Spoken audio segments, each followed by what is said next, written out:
Gamma distribution. അപ്പോൾ exponential distribution ഏകദേശം കഴിഞ്ഞു. ഇനി അടുത്തത് ഗാമ ഡിസ്ട്രിബ്യൂഷൻ. എക്സ്പോണൻഷ്യലിൻ്റെ ഒരു പ്രോബ്ലം അടുത്ത വേറൊരു വീഡിയോയിൽ ഡിസ്കസ് ചെയ്യാം. ഗാമ ഡിസ്ട്രിബ്യൂഷൻ്റെ PDF ഇവിടെ തന്നിട്ടുണ്ട്. f(x) = e - x (x⁻p - 1) by gamma p, where x greater than 0 and p greater than 0 is said to follow gamma distribution. അപ്പോൾ ഇവിടെ പാരാമീറ്റർ p മാത്രമേ ഉള്ളൂ. 1 by gamma p e - x (x⁻p - 1). Similarly,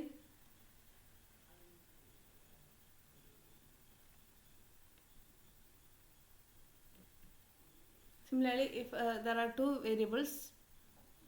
parameters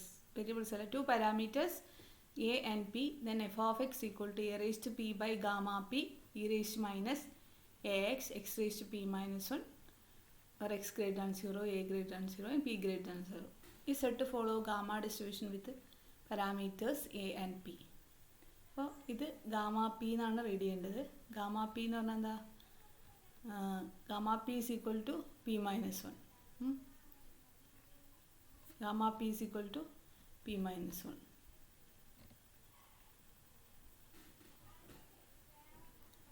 അപ്പോൾ എങ്ങനെയാണെന്ന് നോക്കാം. ഇത് gamma P എന്നാണ് വായിക്കേണ്ടത്.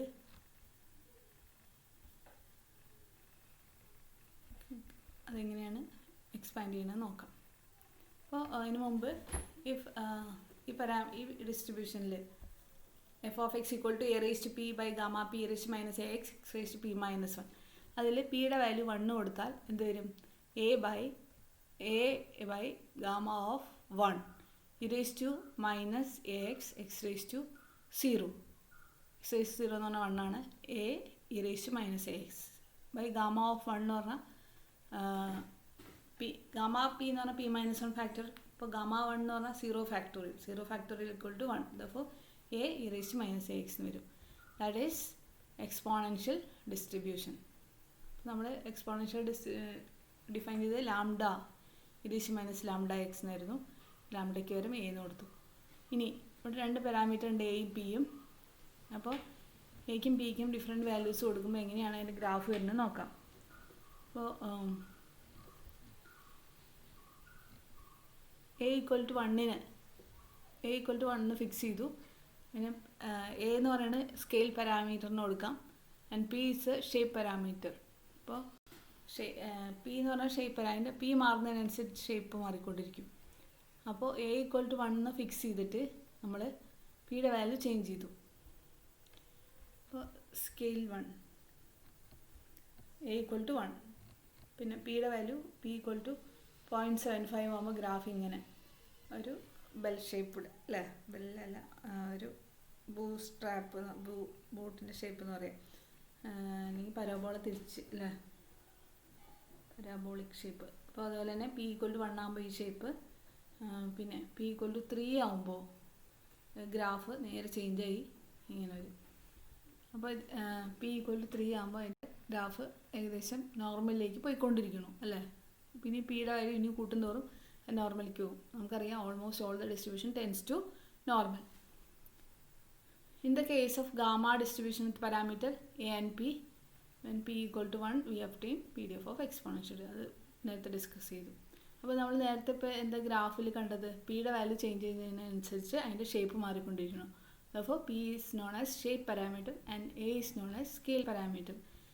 സ്കെയിൽ അതിൻ്റെ അത് മാറിക്കൊണ്ടിരിക്കും, സ്ഥാനം മാറിക്കൊണ്ടിരിക്കുന്നത് സ്കെയിൽ പാരാമീറ്റർ. ഇനി നമുക്ക് അതിൻ്റെ മീനും വേരിയൻസും കണ്ടുപിടിക്കാം. X follows gamma distribution then with parameters a and p, then find expectation of x. expectation of x നമുക്കറിയാം, that's equal to integral over x into f(x) dx. അപ്പോൾ x into f(x) കൊടുത്തു. f(x) e⁻p gamma p e⁻x (x⁻p - 1). അപ്പോൾ ഇവിടെ constant ആണ് e⁻p യും gamma പിയും, അത് പുറത്തേക്ക് എടുത്തു. പിന്നെ integral 0 to ∞ e⁻ax (x⁻p) dx. ഈ ഇൻ്റഗ്രലിന് പറയുന്ന പേരാണ് ഗാമ ഇൻ്റഗ്രൽ. ഇതൊരു സ്റ്റാൻഡേർഡ് റിസൾട്ടാണ്. അതിൻ്റെ ഗാമ ഇൻ്റഗ്രലിൻ്റെ വാല്യൂ നമുക്കിവിടെ കാൽക്കുലേറ്റ് ചെയ്തിട്ടുണ്ട്. നിങ്ങൾ മാത്സിൽ ഇൻ്റഗ്രേഷൻ ചെയ്യാൻ പഠിച്ചിട്ടുണ്ടാവുമായിരിക്കും. അപ്പോൾ integral 0 to ∞ e⁻ax (x⁻p - 1) dx.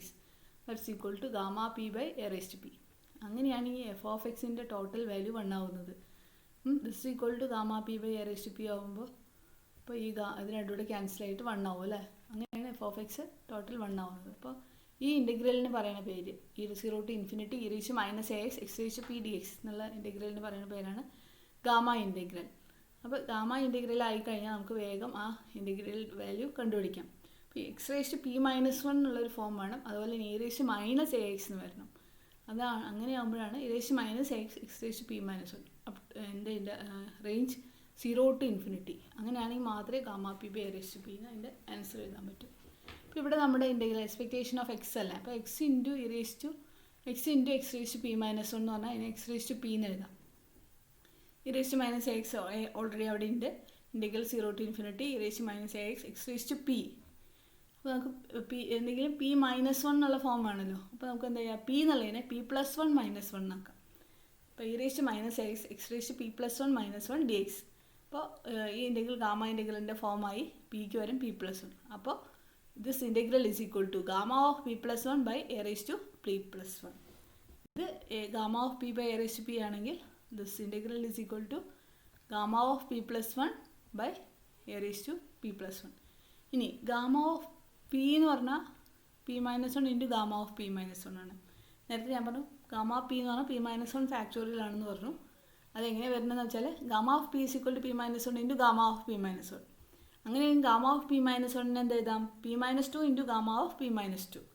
അപ്പോൾ നമുക്ക് എന്ത് കിട്ടി, p-1 into p-2 into gamma of p-2 എന്ന് കിട്ടി. ഇനി അതിനെ വീണ്ടും p-3 into gamma of p-3 എന്ന് എഴുതാം. അപ്പോൾ p-1 into p-2 into p-3 എന്ന് വരും. അങ്ങനെ കണ്ടിന്യൂ ചെയ്താൽ ഇൻറ്റു ഗാമ ഓഫ് p-3. അങ്ങനെ കണ്ടിന്യൂ ചെയ്യുമ്പോൾ that is equal to p-1 factorial എന്ന് കിട്ടും. അപ്പോൾ ഇവിടെ എന്താ നമുക്ക് കിട്ടിയത്, ഗാമ ഓഫ് p+1 എന്ന് കിട്ടിയിട്ട് ഗാമ ഓഫ് p+നെ സ്പ്ലിറ്റ് ചെയ്തിട്ട് gamma of p into gamma of p എന്ന് എഴുതി.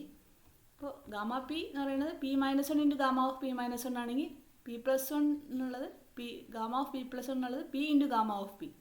അപ്പോൾ പിയും ഗാമ പിയും ക്യാൻസലായി. then remaining is p by a. therefore mean of a gamma distribution is equal to p by a. ഇനി നമുക്ക് അതേപോലെ തന്നെ വേരിയൻസ് കണ്ടുപിടിക്കാം. വേരിയൻസ് കണ്ടുപിടിക്കാനായിട്ട് ആദ്യം എക്സ്പെക്റ്റേഷൻ ഓഫ് എക്സ് സ്ക്വയർ കണ്ടുപിടിക്കാം. Expectation of x square is equal to x square into a raised f of x d x. അപ്പോൾ f of x എന്ന് പറഞ്ഞാൽ ഇത്. അപ്പോൾ a raised p by gamma p constant ആണ്, അത് പുറത്തെടുത്തു. Integral 0 to ∞, central range 0 to ∞ അല്ലേ. e raised to -ax into x raised to p-1 plus 2. അപ്പോൾ എന്തായി, p+1 ആയി, x raised to p+1 dx. അപ്പോൾ അതിനെ ഇതും ഗാമ ഇൻ്റഗ്രലിൻ്റെ ഫോമിൽ കൺവേർട്ട് ചെയ്യുമ്പോൾ നമുക്ക് അതിന് എന്ത് എഴുതാം, integral 0 to ∞ e raised to -ax x raised to p+2 -1 dx.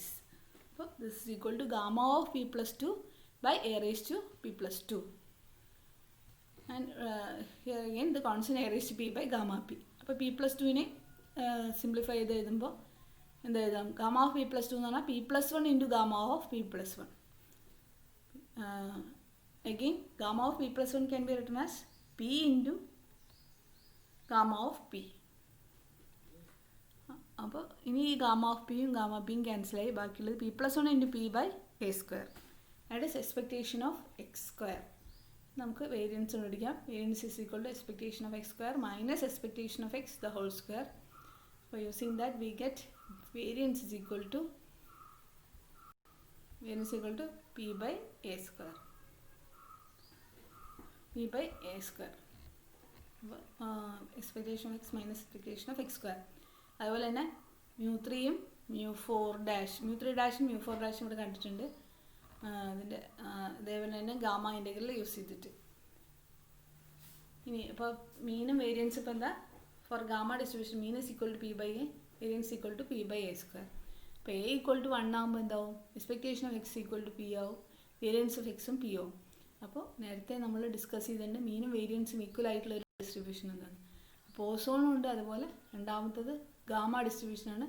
പിന്നെ a equal to the parameter scale parameter a equal to 1 ആകുമ്പോൾ രണ്ടിൻ്റെയും മീനും വേരിയൻസും സെയിം ആവും. രണ്ട് ഡിസ്ട്രിബ്യൂഷനായി മീനും വേരിയൻസും ഉള്ളത് അല്ലേ, ഈക്വൽ ആവുന്നത് അല്ലേ, ഗാമയുടെ special case.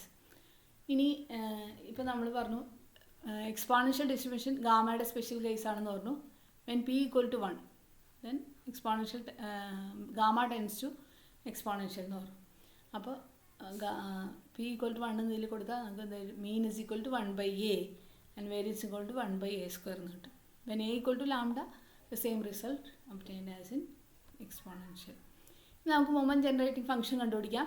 mxt is equal to expectation of e raised to tx into f of x dx. അപ്പോൾ f of x ഇവിടെ കൊടുത്തിട്ടുണ്ട്. a raised to p by gamma p raised to minus ax raised to p minus 1. e raised to txും e raised to minus axും കൂടെ combine ചെയ്യുമ്പോൾ ഇത് രണ്ടും കൂടെ combine ചെയ്തു minus of a into minus of ബ്രാക്കറ്റിൽ a minus t into x 9 into x raise to p minus 1 dx. അപ്പോൾ ഈ integral എപ്പോഴും മൈനസ് സൈൻ പുറത്തെടുക്കാൻ ശ്രദ്ധിക്കുക. കാരണം 0 to ഇൻഫിനിറ്റി ആണ് റേഞ്ച്. അപ്പോൾ ഇൻഫിനിറ്റി വരുമ്പോൾ e raise to plus infinity എന്ന് പറഞ്ഞാൽ അവിടെ ഇൻഫിനിറ്റ് ആയി പോകും. അപ്പോൾ ഇ റേസ് ടു മൈനസ് ഇൻഫിനിറ്റിയുടെ വാല്യൂ 0 ആണ്. അപ്പോൾ അതിന് വേണ്ടിയിട്ടാണ് അവിടെ മൈനസ് സൈൻ പുറത്തെടുക്കാൻ ശ്രദ്ധിക്കുന്നത്. This integral is equal to a raise to p by gamma p into gamma integral അല്ലേ. അപ്പോൾ ഗാമ ഇൻ്റഗ്രൽ ഇപ്പോൾ നമുക്ക് കാണാനറിയാം. നേരത്തെ e raise to minus a x x raise to p minus 1 dx. E raise to minus a എക്സിന് പകരം എ മൈനസ് ടി ആണെന്ന് മാത്രമേ ഉള്ളൂ. അപ്പോൾ this integral is equal to gamma p by a minus t the whole raise to P. നേരത്തെ gamma p by a raise to p ആണ്. അപ്പോൾ എക്ക് വരും എ മൈനസ് ടി അത്രയേ ഉള്ളൂ. ആൻഡ് ഡിനോമിനേറ്റർ 0 ആവാതിരിക്കാൻ വേണ്ടി നമുക്കൊരു കണ്ടീഷൻ കൊടുക്കാം. Modulus of t is less than a. അപ്പോൾ M X t is equal to a raise to p by a minus t the whole raise to p. Taking a raised to p outside in numerator and denominator, we get a raised to p by a raised to p into 1 minus t by a whole raised to p. അപ്പോൾ this moment generative function is equal to 1 minus t by a whole raised to minus p ന്യൂമറേറ്ററിലേക്ക് പോകുമ്പോൾ 1 minus t by a whole raised to minus p. അതേപോലെ തന്നെ നമ്മൾക്ക് a equal to lambda and p equal to 1 കൊടുത്താൽ നമുക്കത് എക്സ്പോണൻഷ്യലിൻ്റെ ഫോമായി കിട്ടും. When a equal to 1 എയുടെ value 1 ആണെങ്കിലോ that is equal to 1 minus t raised to minus p. ഇനി അതേപോലെ തന്നെ തേർഡും ഫോർത്തും സെൻട്രൽ മൂവ്മെൻറ്റ് കണ്ടുപിടിക്കുക. എങ്ങനെ നമ്മൾ റോ മൂവ്മെൻറ്റ്സ് ഓൾറെഡി കണ്ടുപിടിച്ച് കഴിഞ്ഞു. Using the relation between raw and central moment we can calculate μ3 and μ4. അപ്പോൾ മെഷർ ഓഫ് സ്ക്യൂനെസ്സും കർട്ടോസിസും കണ്ടുപിടിക്കാം. Measure of skewness equal to ഇവിടെ μ3 μ4 കാൽക്കുലേറ്റ് ചെയ്ത് വെൻ a ഈക്വൽ ടു 1 എന്നുള്ള കേസിലാണ്. അപ്പോൾ a ഈക്വൽ ടു 1 ആകുമ്പോൾ μ3 is equal to 2p, μ4 is equal to this 6p plus 3p square. Therefore, beta 1, the measure of skewness, beta 1 is equal to μ3 square by μ2 cube, that is equal to 2p the whole square by p cube, that is equal to 4 by p. Measure of kurtosis is equal to μ4 by μ2 square, that is 6p plus 3p square by p square, 3 plus 6 by p. അപ്പോൾ ഇവിടെ greater than 3 ആണ് അല്ലേ.